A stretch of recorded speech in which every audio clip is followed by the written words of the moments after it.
మండపేట నియోజకవర్గ ఎమ్మెల్యే వేగుళ్ల జోగేశ్వరరావు గొల్లపుంత అపార్ట్మెంట్లను ఆకస్మికంగా సందర్శించారు.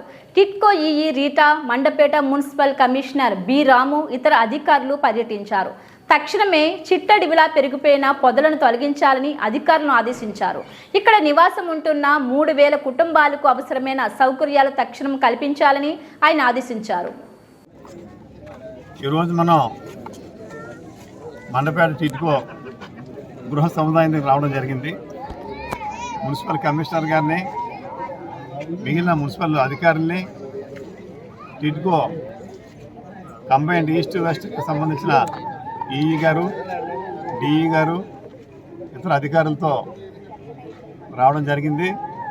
మరి ఇక్కడ ఎందుకు మాకు ఇటువంటి దుర్భర పరిస్థితి ఉందని చెప్పి వాళ్ళు ప్రశ్నించడం, దానిపైన ముందుగా రేపు కానీ కుదరకపోతే సోమవారం ఉదయం నుంచి మొత్తం అయినటువంటి జంగిల్ క్లియరెన్స్ అంతా చేసేలాగా, ముఖ్యంగా ఏదైతే 3000 ఫ్లాట్లు దగ్గర సంవత్సరం 8 నెలల క్రితం 22 అక్టోబర్ నెలలో ఒక 1900, తర్వాత ఒక 4 నెలల క్రితం ఒక సుమారు 900 నుంచి 1000 ఫ్లాట్లు అలా అప్పచెప్పడం జరిగింది.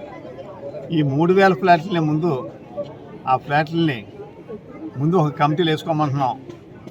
ఏం చేద్దంటే ఒక ప్రెసిడెంట్, సెక్రటరీ పెట్టుకుంటే ఇవాళ మెయింటైన్ చేసి అప్పచెప్తే మున్సిపాలిటీ వారు అక్కడి నుంచి వారే శుభ్రం చేయించుకోవాలి. ఏది కాంపౌండ్ చుట్టూ ఉన్నట్టు యార్డు, డ్రైనేజీలు, మంచినీరు సెక్షన్ మున్సిపాలిటీ పడుతుంది.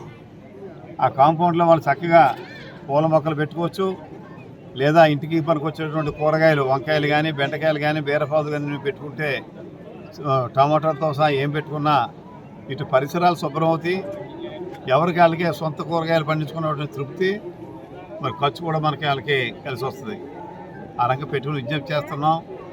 పార్టీలకు కానీ కులాలకు కానీ సంబంధం లేకుండా ఏ బ్లాకుల్లో మరి 32 మంది కూడా చేరారో, లేకపోతే ఉన్న మెజార్టీ సభ్యులు చేరారో వాళ్ళతో కమిటీ పెట్టుకుని అక్కడి నుంచి మిగిలిన బాధ్యత వాళ్ళు తీసుకోవాలి.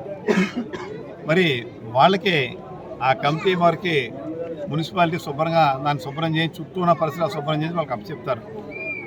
అంతేకాకుండా ఈ యొక్క టిట్కో అధికారులు చెప్పేది ఏంటంటే, 2019కి ఫిబ్రవరి 9వ తేదీన మనం 4064 ఫ్లాట్లని మనం ముహూర్తం చేసుకున్నాం. ఆ వేళ ఏదైతే